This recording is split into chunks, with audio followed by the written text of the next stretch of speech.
with your fingers here, your thumb here. This is a double card. Keep them squared right here. You're only going to hold this for a moment. The index finger can help right here.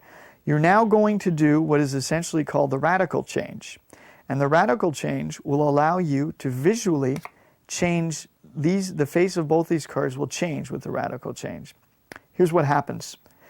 As your right hand comes over and kind of brushes this card, apparently this card with this one, as the card comes over, one of the cards on the double here is going to flick off of your thumb, off of your right thumb here. Watch that spot. It's going to flick off of your thumb and land on top of the 2 over here as this hand continues and flicks out like that. So one more time, let me show you that. So as you do this, this flicks off your thumb and this flicks out like that. Okay? That is essentially the radical change. Out, flick, land there, pull away here. When you do it quickly, it really has a visual feel to it.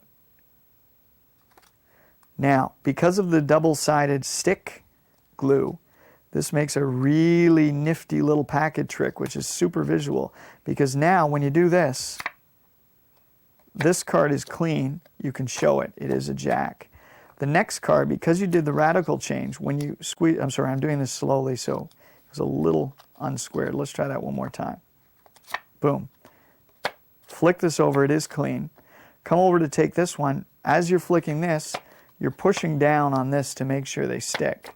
Because now you take the next one, you could flick it over. This is actually the double card, but because they stick so well, you can actually flick the card very cleanly, throw it down, and then your last 2 jacks.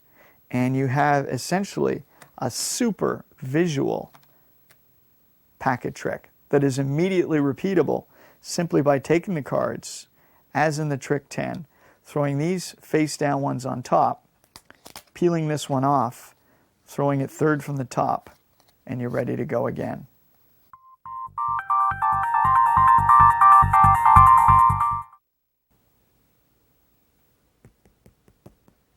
I made a prediction. I put it in between my 2 jacks. It's kind of crazy. This card I think is going to be very meaningful, and that's why I'm going to leave it right here at the edge of the table in full view. Whatever happens, do not take your eye off that card. Okay? Even when I bring these other cards into play, I'm going to try and misdirect you. Good. Don't keep looking there. Okay. A card is selected. Let's just assume, let's get a card that's easy to see, like a 3. Okay? The card is signed by a spectator. This could be any spectator. Unfortunately, their name has to be Bubba. But that's a small discrepancy I think we could all overlook. No, of course, this is any spectator. Place the card into the pack and shuffle it. Doesn't matter where it goes. It really doesn't, because actually it has nothing to do with the trick. Right over here, I told you don't take your eyes off this little packet of cards. Specifically, this card in between the 2 jacks. If this was actually your the same color of your card, that'd be a pretty good trick. In fact, if it was the same suit, it would be even better. I'm going to take a peek. It seems to be a spade. Not just the spade, but in fact, the 3 of spades with your name on it.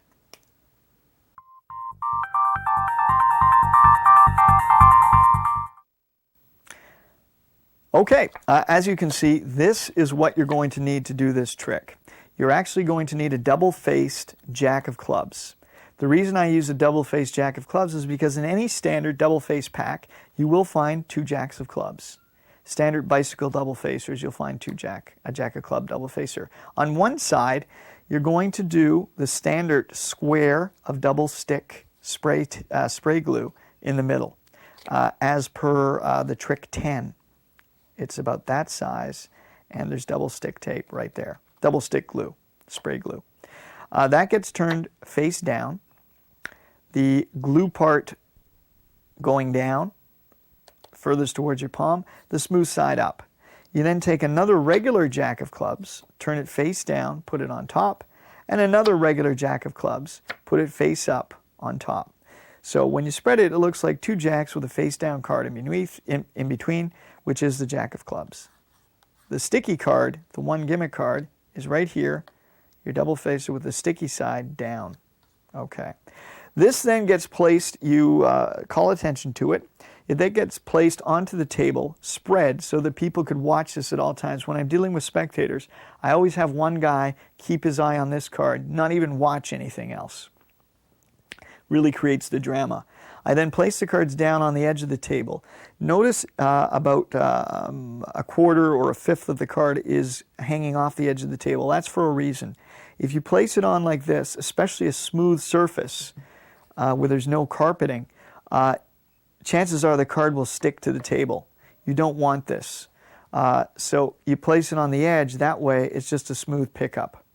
One additional thing, for this card, this is the one sticky card which you want to wear out a little bit. You want this sticky surface to be half its regular stickiness, if that makes any sense. To do that, take it, place it against a smooth surface that isn't too dirty. You don't want to do this on a shag rug, something which is not going to shed too many hairs or particles when you stick it down. But you stick it down once or twice or a couple of times. It'll wear away because it'll add little molecules or little pieces to this, and it'll make it a little less sticky. That's what you want to do here for two reasons. One, so it won't stick blatantly on the table, so when you pull it off you won't hear which can be an effect in itself, but not one that's too attractive for this effect. But at any rate, so there they go. They go down on the table, about a quarter or a fifth of the card sticking out. You then have a card selected and signed. Okay, this is done by the spectator. You have the spectator return the card in the pack. You control the card to the top. I like to use the old let everything fall on the floor except for the selection. So that is controlled to the top by your favorite method. Try not to use mine. Now, you kind of forget about the deck at this point. And as you do that, just get a little break, a little pinky break under the top card. And you focus all attention right here. You say, look, 2 jacks and a face-down card in between. That has been there since the very beginning. You're now going to time your actions to your words. What you're going to do is you're going to say, look, 1 face-down card between the 2 jacks. What happens here is this. As you time the action to the words, you say 1 face-down card in between the 2 jacks. You pull this jack off the pack lightly. You don't want to pull it hard because it'll end up sticking right here. You want to actually get right under it if you can. You want to try and get the majority of the card to square with the deck if you can. You say, look, 1 card in, but you don't want to go full under because you don't want it to look like something funny. Just kind of grab the card and just with your fingers on this side, push it in. So it looks like this. 1 card in between, one card in between 2 jacks. And you want to focus all attention on this one. This you don't want to focus any attention on. That's kind of not important. You're actually just taking this away. Your motivation here is to take this away, to accentuate this card to the audience. In reality, you're doing it for an entirely different reason. Because what you do is you pull it off and you say, in between 1 face-down card.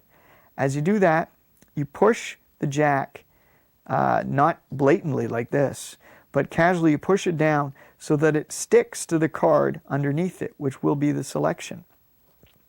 Taking that from the top again, we are here. Say 1 face-down card in between 2 jacks. If that card, that's the next move. Once it's stuck, it immediately gets put down and you immediately point here because you want to have no focus on this card right here. You want all focus to be here. So you say 1 card in between 2 jacks. If that card is the same color as your card, that'd be pretty neat. At this point, the deck of cards casually gets put aside because all your focus is right here.